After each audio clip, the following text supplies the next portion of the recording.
സിറിയയ്ക്ക് മുകളിലൂടെ പറന്ന ഇറാൻ വിമാനം ഇസ്രയേൽ തടഞ്ഞതായിട്ട് ഇസ്രയേൽ ഔദ്യോഗികമായി തന്നെ അറിയിക്കുന്നു. ഫൈറ്റർ ജെറ്റുകൾ ഉപയോഗിച്ചാണ് ഈ വിമാനം തടഞ്ഞതെന്നും ഒടുവിൽ ഈ വിമാനം മടങ്ങി സിറിയയുടെ തീരദേശ നഗരമായ ലതാക്കിയിൽ അത് ലാൻഡ് ചെയ്യുകയായിരുന്നു എന്നാണ് ഇസ്രയേൽ പറയുന്നത്. ഇസ്രയേൽ പറയുന്നത് ഈ വിമാനം സിറിയയ്ക്ക് മുകളിലൂടെ പറന്നത് ലെബനനിൽ ഹിസ്ബുള്ളയ്ക്ക് ആയുധങ്ങൾ എത്തിക്കുന്നതിന് വേണ്ടിയിട്ടാണ് എന്ന് ഇസ്രയേൽ കരുതുന്നു.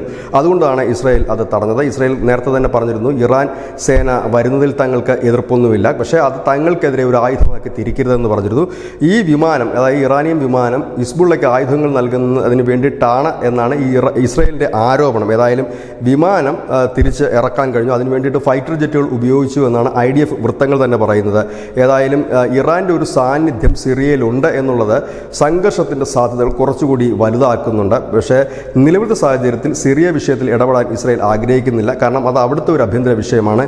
ഇസ്രയേൽ അതിനെക്കുറിച്ച് പറഞ്ഞത് സിറിയക്കാരുടേതാണ് എന്നാണ്. അതിൽ നിന്ന് തന്നെ വ്യക്തമാകുന്നത് സിറിയയ്ക്ക് പുറത്തുള്ളവർ അവിടെ വേണ്ട എന്ന് ഇസ്രയേലും ആഗ്രഹിക്കുന്നുണ്ട്. ഏതായാലും ഇപ്പോൾ ഇറാൻ്റെ വിമാനം തടഞ്ഞു എന്നുള്ളത് തന്നെയാണ് ഏറ്റവും വലിയ വാർത്തയും അത് ഇസ്രയേൽ സേന ഔദ്യോഗികമായി സ്ഥിരീകരിക്കുന്നത്. News desk news India Malayalam.